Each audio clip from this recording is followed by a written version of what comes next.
নমস্কাৰ, মই অপু। মই মোৰ চেনেল বিউটিফুল ৱৰ্ল্ডলৈ সকলোকে স্বাগতম জনালোঁ।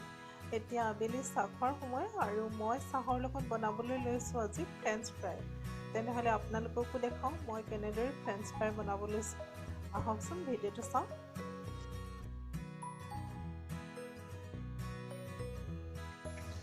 ফ্ৰেঞ্চ ফ্ৰাই বনাবৰ কাৰণে মই লৈছোঁ 4টা আলু। আলুকেইটা ভালদৰে বাকলি গুচাই ধুই ল'লোঁ।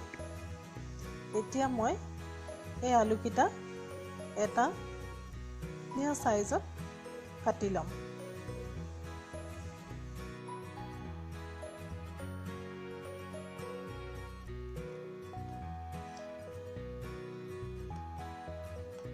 বেছি ডাঠো হ'ব নালাগে, বেছি পাতলো হ'ব নালাগে। আৰু কাটোতে মন কৰিব লাগে যাতে গোটেইখিনি সমান চাইজৰ হয়।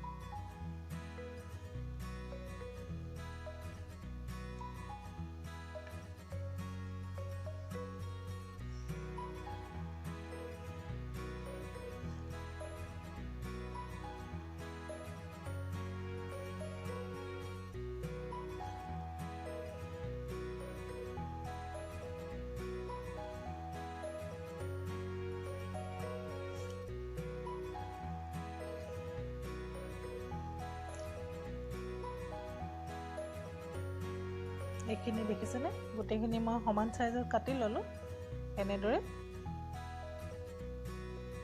এতিয়া মই এই আলুখিনি ভালদৰে ধুই ল'ম।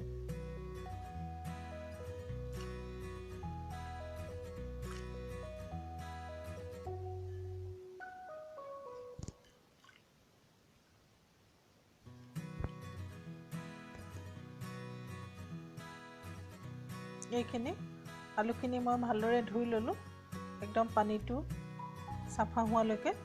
এতিয়া মই এইখিনি বইল কৰিম।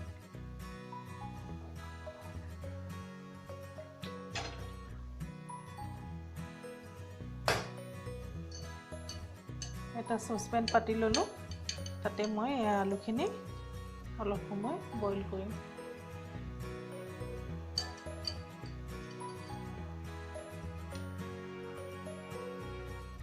এতিয়া মই বইল কৰোঁতে অকণমান নিমখ দি লৈছোঁ। এয়া দেখিছেনে? আলুৰ যিটো ষ্টাৰ্চ থাকে সেইটো ওলাবলৈ আৰম্ভ কৰিছে।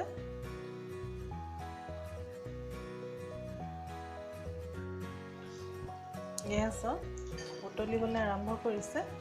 আমি আলুটো একেবাৰে সিজিবলৈ নিদিওঁ, সিজিব নালাগে, অকণমান টান হৈ থাকোঁতে ইয়াক নমাব লাগিব। এতিয়া মোৰ এইখিনি প্ৰায় হৈ গৈছে।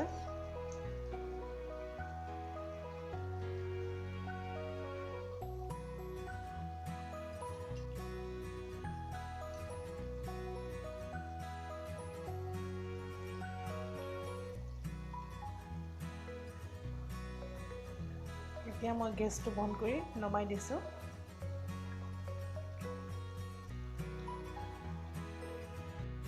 এয়া বইল কৰা হৈ গ'ল। এতিয়া মই আলুৰ পানীটো ওলাই যাবৰ কাৰণে অলপ সময় এনেদৰে থৈ দিম। তাৰপাছত এখন থালত ধুনীয়াকৈ মেলি এঘণ্টামানৰ কাৰণে ফ্ৰিজত ৰাখি থ'ম। তাৰপিছত আমি এই ফ্ৰেঞ্চ ফ্ৰাইখিনি ফ্ৰাই কৰিম। এইখিনি আলুৰ পানীটো সম্পূৰ্ণৰূপে ওলাই গ'ল। এতিয়া মই এখন থালত ইয়াক এটা এটাকৈ মেলি দিম। গোটেইখিনি ভালদৰে মেলি নিম। কিছুমানে টিচু পেপাৰ নাইবা কাপোৰেও ইয়াক শুকুৱাই লয়, কিন্তু মই নুশুকুৱাকৈ অলপ সময় পানীটো ওলাই যাবলৈ দি এনেদৰে থৈ দিম আৰু এতিয়া মই ফ্ৰিজত ৰাখি থ'ম। এঘণ্টা আপুনি ফ্ৰিজত ৰখাৰ পাছত ইয়াক ধুনীয়াকৈ ফ্ৰাই কৰি খাব পাৰে। ফ্ৰিজৰ পৰা ওলোৱাৰ পাছত এইখিনি মই 1 ঘণ্টা ফ্ৰিজত ৰাখিছোঁ, কিন্তু বেছি দেৰিও ৰাখিব পাৰি, একো নহয়। আপুনি ৰাতিপুৱাই যদি ইয়াক কাটি বইল কৰি এনেদৰে ফ্ৰিজত ৰাখি থয়, তেতিয়া আবেলি চাহৰ লগত সুন্দৰভাৱে বনাব পাৰি। এতিয়া এইখিনি দেখিছেনে, অকণমানো পানী নাই, সম্পূৰ্ণৰূপে ড্ৰাই হৈ গৈছে। আৰু এতিয়া মই ইয়াক ফ্ৰাই কৰিম।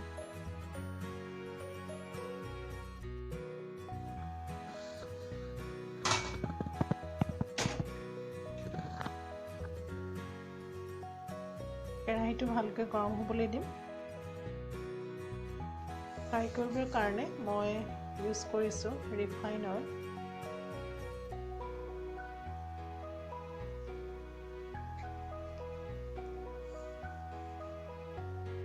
তেলটো গৰম হ'ল। তেলটো প্ৰথমতে হাই ফ্লেমত পূৰা গৰম কৰি ল'ব।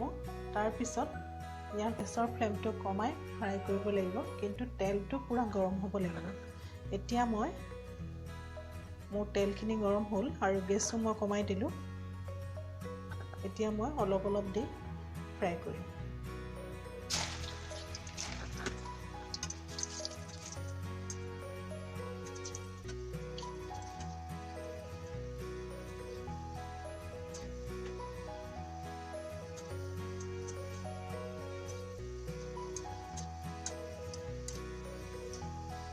আপুনি এই ফ্ৰাইটো মাষ্টাৰ অইলতো বনাব পাৰে, কোনো কথা নাই। ৰিফাইন হ'লেও হয়, নাইবা মাষ্টাৰ অইলতো ইয়াত খুব সুন্দৰভাৱে ফ্ৰাই কৰিব পাৰি। হৈ গ'ল, ফ্ৰাই হ'ল। এতিয়া মই নমাই দিম।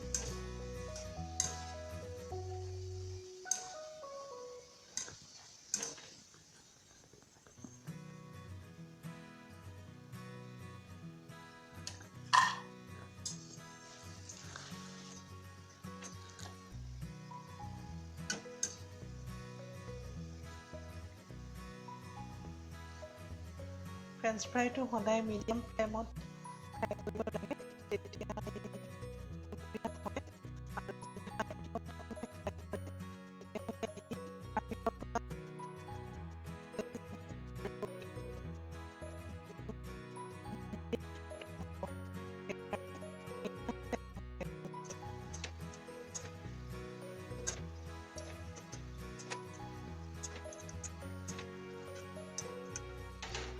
এইখিনি চাওক, খুব সুন্দৰভাৱে ফ্ৰাই হৈছে আৰু চাউণ্ডটো আপোনালোকে শুনিছে।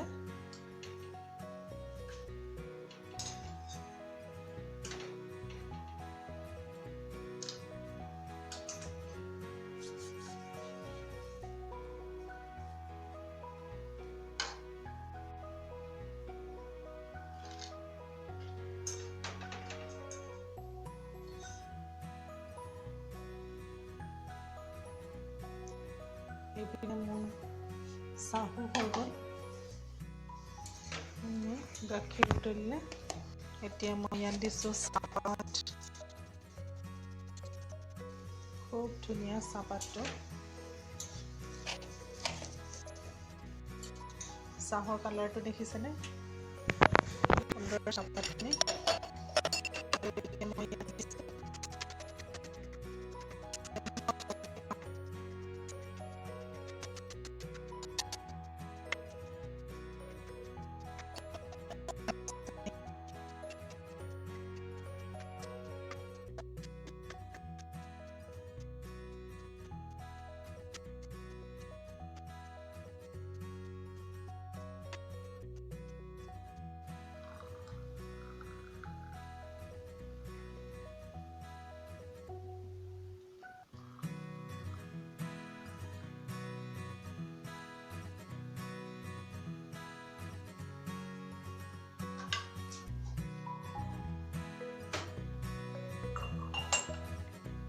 চাহ ৰেডি। এয়া চাওক, খুব সুন্দৰভাৱে ফ্ৰাই হৈছে আৰু আপোনালোকক মই দেখাইছোঁ, দেখিছেনে?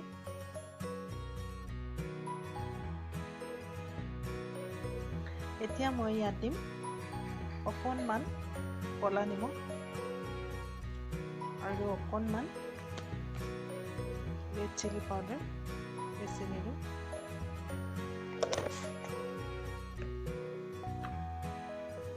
ভালদৰে মিক্স কৰি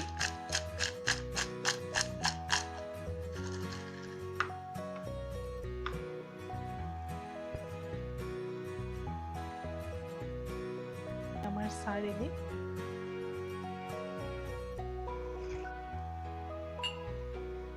খুব সুন্দৰ একাপ চাহৰ লগত আপুনি ঘৰতে এনেদৰে ফ্ৰেঞ্চ ফ্ৰাই বনাই এনজয় কৰিব পাৰে।